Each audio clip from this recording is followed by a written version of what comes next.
Les portes de la France toujours grandes ouvertes pour les Algériens après avoir ouvert les vannes de l'immigration et face à une crise diplomatique qui s'enlise, Emmanuel Macron rejette la faute sur son gouvernement. Par procuration, ce sont les États-Unis eux-mêmes qui le reconnaissent aujourd'hui. Donald Trump, dans son entourage même, le disent. Ce sont bien les États-Unis qui sont à l'origine de cette guerre par l'organisation d'un coup d'État. Moscou demande le retrait des forces ukrainiennes de l'entièreté du Donbass en échange de quelques portions de territoire déjà conquis dans les régions de Zaporijia et de Soumy. Madame, Monsieur, bonsoir. À la une de cette édition, Zelensky et les dirigeants européens à la Maison-Blanche entre recadrage et humiliation. En Syrie, depuis un mois, la province russe de Soueïda, dans le sud du pays, est assiégée par les forces du nouveau régime islamiste, tandis qu'Israël tente de profiter de la situation. Et enfin, en France, le gouvernement se montre toujours incapable de faire face à l'Algérie. Pire, le nombre de visas algériens a explosé au cours de l'année passée. Invités à la Maison-Blanche, Zelensky et les dirigeants européens ont difficilement échappé à l'humiliation publique. Derrière les photos, Donald Trump poursuit son plan, un plan qui s'aligne de plus en plus sur les exigences russes. Explication, Édouard Chano. Ce 18 août, la Maison-Blanche a mis en scène sa diplomatie. Les dirigeants européens étaient venus pour imposer leur vue et soutenir Volodymyr Zelensky de plus en plus fragilisé. Celui-ci, rhabillé pour l'occasion, n'a cette fois pas été humilié comme en février dernier. Mais convoqués au bureau de Donald Trump, les abandons européens sont de plus en plus nombreux. Alors que le cessez-le-feu était une exigence première et le refus des échanges de territoire une obsession, la carte affichée dans le bureau ovale affichait la couleur.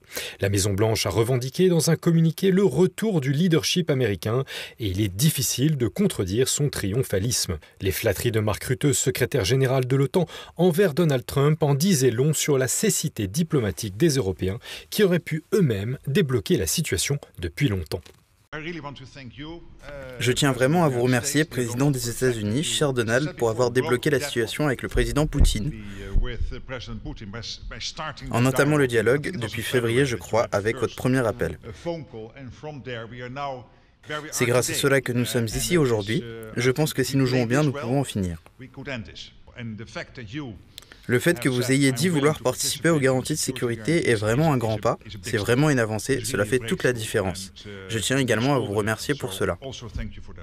Au cœur de la réunion, les garanties de sécurité pour l'Ukraine. Une concession admise en principe par Vladimir Poutine à la suite de sa rencontre en Alaska avec Trump, mais le conseiller diplomatique du président russe Yuri Utchakov a souligné que la Russie exige aussi des garanties égales pour sa propre sécurité, excluant de facto des déploiements de troupes occidentales.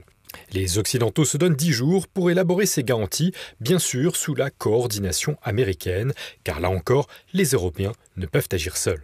Donald Trump a rapidement appelé Vladimir Poutine dans la foulée de sa rencontre avec les Européens pour organiser un sommet entre Volodymyr Zelensky et celui-ci dans les 2 semaines à venir.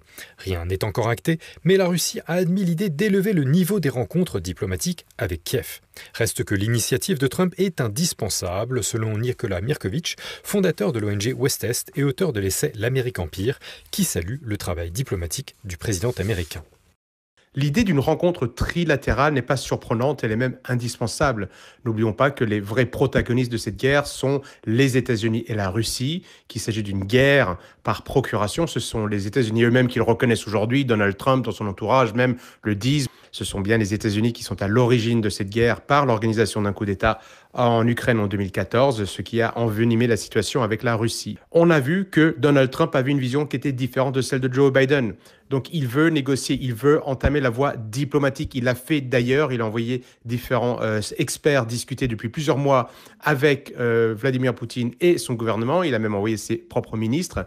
Je pense que c'est une très bonne initiative. De toute manière, au bout d'un moment, il va falloir régler cette guerre. L'objectif de Donald Trump est d'user la diplomatie pour obtenir la paix. Et c'est d'ailleurs aussi la volonté de Vladimir Poutine qu'il a dit aussi que lui souhaitait la paix avec les États-Unis et l'Ukraine.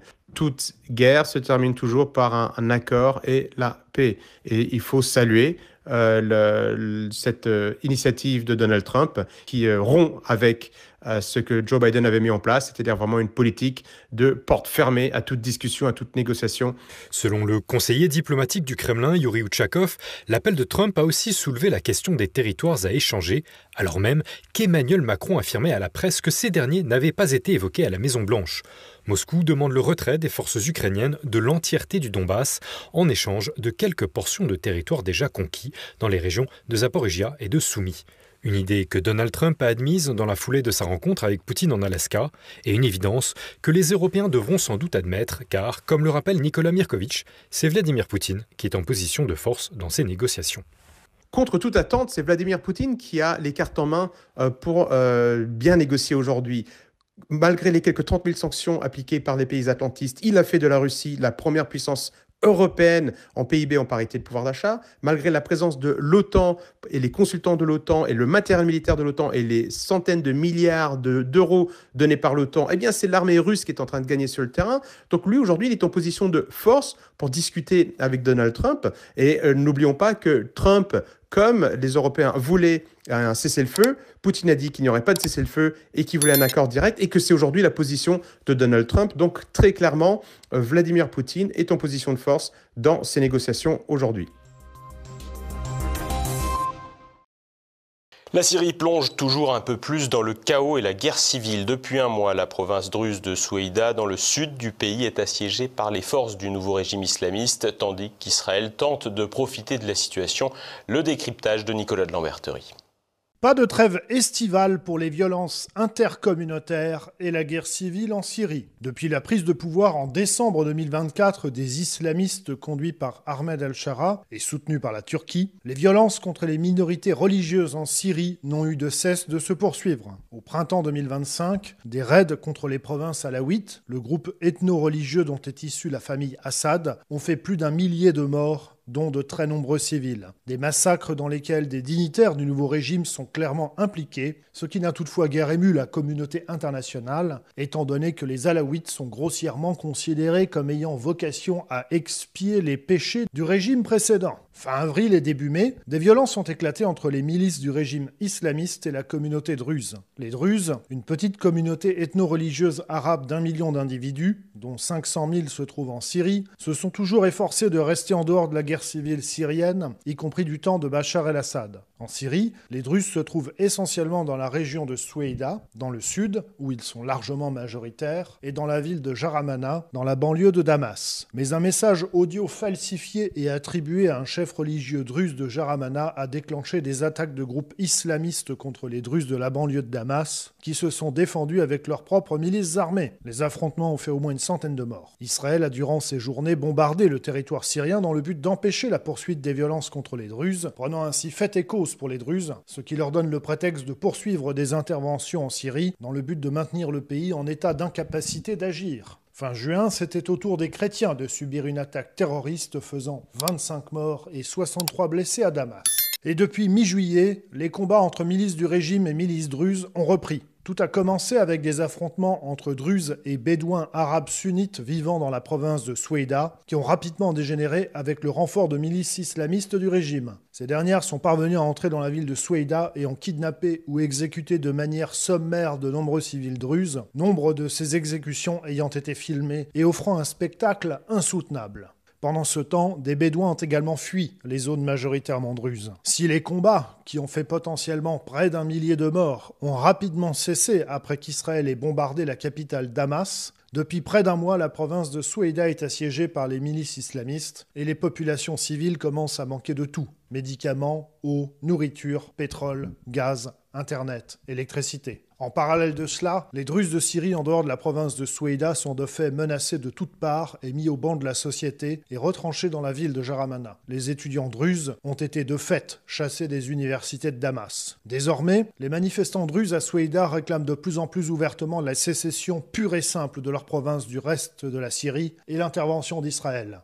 Des drapeaux israéliens ont été brandis lors des manifestations, une scène assez surréaliste dans le monde arabe. Le chef de la communauté druze du Liban a d'ailleurs vivement critiqué l'ingérence israélienne en Syrie et chez les Druzes de Soueïda. Quant à ces derniers, chacun aura son opinion pour dire s'ils agissent en agents d'Israël ou s'ils voient l'État hébreu comme seul recours face aux barbus, alors qu'habituellement l'État hébreu a souvent favorisé l'émergence des islamistes pour affaiblir le nationalisme arabe et le socialisme bassiste. D'autres signes de chaos, de délitement et de discrimination communautaire sont observables dans le reste de la Syrie sous contrôle du nouveau pouvoir de Damas. Ces derniers jours, 2 attentats ont frappé Damas et Alep, sans toutefois faire de victimes, à l'exception de l'auteur de l'attentat suicide à Alep qui s'est fait exploser, tandis que la voiture piégée à Damas n'a fort heureusement pas fait de victimes. Par ailleurs, d'importants feux de forêt frappent la région de Latakié, à majorité alaouite, et les habitants locaux soupçonnent fortement le régime islamiste de volontairement ne pas s'en occuper. On peut donc désormais parler d'une Syrie qui se retrouve littéralement à feu et à sang. Le fruit du travail de destruction du régime Assad entamé par les Occidentaux dès 2011. Du bon boulot, comme le disait à l'époque Laurent Fabius. Les portes de la France toujours grandes ouvertes pour les Algériens après avoir ouvert les vannes de l'immigration et face à une crise diplomatique qui s'enlise, Emmanuel Macron rejette la faute sur son gouvernement. Renaud de Bourleuf. Désarmé face à l'Algérie, Emmanuel Macron s'en remet au gouvernement. Dans une lettre du 6 août, le président de la République a appelé le gouvernement à plus de fermeté et de détermination face aux difficultés croissantes rencontrées avec l'Algérie. Au bout d'un an, la crise diplomatique avec Alger n'est toujours pas réglée. Tout a commencé au mois de juillet 2024 quand Emmanuel Macron a reconnu dans une lettre au roi du Maroc Mohamed VI que le Sahara occidental était marocain.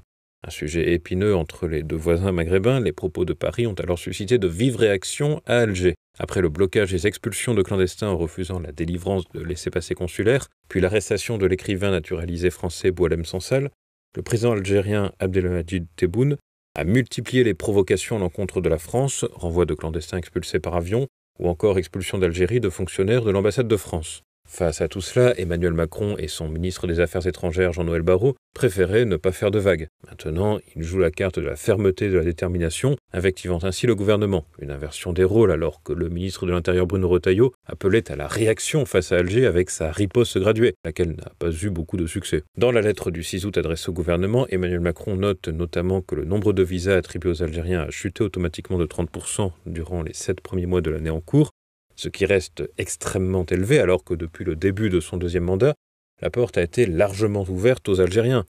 250 095 visas délivrés en 2024. C'est une augmentation de 19,3% par rapport à l'année 2023, mais surtout de 91% par rapport à 2022. Par ailleurs, depuis 2017, le plus grand nombre de premiers titres de séjour a été délivré aux ressortissants maghrébins. Face à ces données, il y a de quoi s'étonner que le gel des visas n'ait pas été la première réaction face aux provocations algériennes. Mais comme le note lui-même Emmanuel Macron dans sa lettre, cette légère baisse observée en début 2025 n'est même pas due à une fermeté de l'Élysée, encore moins à la riposte graduée chère à Bruno Retailleau. La baisse du nombre de visas est due à la politique algérienne. En effet, le refus d'Alger d'attribuer des visas à de nombreux fonctionnaires français a entraîné un nombre insuffisant de fonctionnaires consulaires employés par les consulats français en Algérie, retardant ainsi les dossiers. Ainsi, la riposte graduée de Bruno Retailleau aura entraîné une réaction du président Tebboune qui se sera finalement retourné contre Alger en retardant légèrement les procédures d'immigration légale. Pendant ce temps, l'immigration illégale bat toujours son plein, quoique étant par définition difficile à quantifier. Mais selon des données disponibles, les Algériens sont les premiers bénéficiaires de l'aide médicale d'État. 42,7% des bénéficiaires de l'AME traités dans les hôpitaux publics de Marseille en 2018 et 31,5% de ceux traités dans les hôpitaux publics de Lyon cette même année. Mais Emmanuel Macron le maintient dans sa lettre, la France doit être forte et se faire respecter. Il y a encore du progrès à faire. Dès le lendemain, le 7 août, le chargé d'affaires de l'ambassade de France en Algérie a été convoqué. Les autorités algériennes lui ont communiqué 2 décisions. La fin définitive de l'accord de 2013 sur l'exemption des visas pour les détenteurs de passeports diplomatiques avec effet immédiat et la fin de la mise à disposition à titre gracieux de biens immobiliers appartenant à l'État algérien au profit de l'ambassade de France en Algérie. Après cette nouvelle humiliation diplomatique, Paris ne répond plus. L'actualité en bref en France. La rentrée scolaire affectera-t-elle moins le portefeuille des parents? Le prix des fournitures scolaires est en légère baisse cette année pour les élèves qui font leur rentrée au collège. Selon l'association Famille de France, en 2025, le panier moyen s'élève à 211,10 € contre 223,46 € en 2024. Cette baisse est due en partie à un allègement du prix des matières premières, notamment le papier et le plastique, mais aussi au comportement des parents qui anticipent leurs achats et privilégient les promotions. Une colonie de vacances transformée en cauchemar. Jeudi 14 août à Tulle, une enquête pour viol et agression sexuelle sur mineur de 15 ans et captation de l'image d'un mineur présentant un caractère pornographique a été ouverte. Un animateur saisonnier du centre de loisirs du Chambon, structure de la ville de Tulle, a été mis en examen. La mairie socialiste de l'ancien fief de François Hollande a annoncé suspendre l'animateur. En marge de l'investigation criminelle, une enquête administrative a été ouverte sur le fonctionnement de ces centres de loisirs pour les mineurs et sur le mode de recrutement des animateurs. La France se rafraîchit un peu. Ce mardi, plus aucun département n'était placé en alerte orange canicule. La vague de chaleur qui frappe la France depuis le 8 août s'atténue donc. 5 départements restent en vigilance jaune, l'Hérault, le Gard, le Vaucluse, les Alpes-Maritimes et le Var. Ce dernier territoire a été affecté par un incendie dévastant lundi 130 hectares de forêt. Le feu s'est déclaré à la mi-journée sur les flancs du Petit Bessillon, près du village de Pontevès, dans un endroit prisé des randonneurs. Dans le Var, la plupart des massifs du département très boisés sont classés en risque d'incendie sévère depuis lundi. Par ailleurs, la vigilance jaune orage est installée dans 18 départements, principalement dans le sud du pays, mais aussi en Vendée, dans le Morbihan et les Côtes d'Armor. Le méga magot. 250 millions d'euros à gagner, le tirage de l'euro-million de ce mardi 19 août devrait susciter des passions. C'est la 3e fois seulement de l'histoire que cette somme maximale est en jeu. Elle a déjà été proposée en juin dernier sans trouver de gagnant. Remise en jeu une seconde fois, c'est un Irlandais qui a décroché le jackpot. En France, rappelons que le record est détenu par une jeune Polynésienne de Tahiti qui a remporté 220 millions d'euros le 15 octobre 2021 alors qu'elle jouait pour la toute première fois. Si quelqu'un remporte le pactole, celui-ci intégrera le classement des 500 personnes les plus riches du pays, derrière le directeur général de GL Events, Olivier Ginon, et sa fortune estimée à 255 millions d'euros. L'actualité internationale en bref. Le Hamas a accepté une proposition de cessez-le-feu à Gaza soumise par les médiateurs égyptiens et qataris au Caire lundi. Basée sur un plan américain, elle prévoit une trêve de 60 jours et la libération des otages israéliens en 2 phases avec un échange initial de 10 otages et des corps de captifs. Le Hamas, sans demander de modification, consultera ses alliés pour un cessez-le-feu permanent. Israël, de son côté, prépare une offensive sur Gaza officiellement pour éliminer le Hamas et libérer les 49 otages restants. Le voisin égyptien poursuit, lui, son rôle de médiateur et propose une force internationale sous mandat de l'ONU. Depuis le 7 octobre 2023, le conflit aurait fait plus de 60 000 morts arabes et 1219 morts israéliens. À la peine en matière de recrutement, Tsahal envisage de recruter 10 000 jeunes de 18 à 25 ans, notamment en France et aux États-Unis, pour pallier une pénurie de 12 000 soldats, accentuée par l'exemption des juifs ultra-orthodoxes. Le Burkina Faso s'enfonce dans l'isolement. La junte militaire dirigée par le capitaine Ibrahim Traoré a déclaré lundi Carole Flore Smerezniak, coordinatrice résidente de l'ONU depuis juillet 2024, persona non grata. Elle est accusée d'avoir coprésidé un rapport de l'ONU sur les enfants dans le conflit armé au Burkina Faso, jugé mensonger et sans preuve objective par le gouvernement. Ce rapport, critiqué pour assimiler les forces burkinabées au groupe terroriste, manque de sources vérifiables selon la junte. Le Burkina Faso, en proie à des violences djihadistes depuis 10 ans, reste tout à fait instable. En décembre 2022, une précédente coordinatrice, Barbara Manzi, avait également été expulsée. Le gouvernement, qui s'est rapproché de Moscou au détriment de Paris, professe son attachement aux idéaux de l'ONU tout en dénonçant des contre-vérités. En attendant, les militaires au pouvoir ne cessent de reculer face à l'avancée des terroristes islamistes. Big Brother peut aussi être contre l'immigration. L'entreprise américaine Palantir est accusée par des sénateurs démocrates et le New York Times de créer une base de données massive sur les citoyens via son produit Foundry, qui fusionne des informations sensibles des administrations américaines, notamment l'Internal Revenue Service.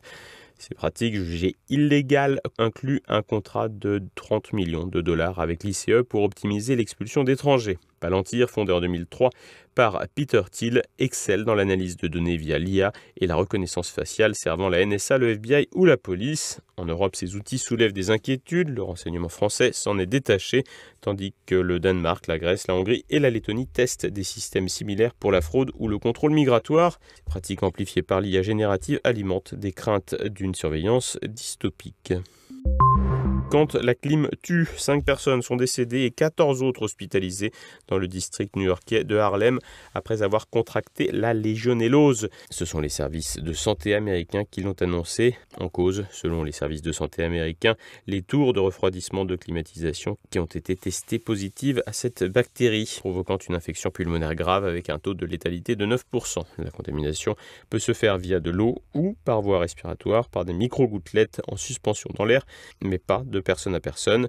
Le département de la santé de New York City a rappelé aux propriétaires d'immeubles de veiller au bon entretien de leur système de climatisation. Alors, Zelensky et plusieurs dirigeants européens ont été reçus à Washington dans un climat diplomatique tendu. Nous avons Donald Trump en pleine reconquête d'influence qui a présenté une stratégie de sortie de guerre qui écarte de facto l'Ukraine des décisions majeures. Cette posture a mis Zelensky dans une position d'humiliation diplomatique face à une Russie renforcée par sa résilience militaire. Ces déplacements révèlent-ils donc un tournant dans les prochaines alliances occidentales?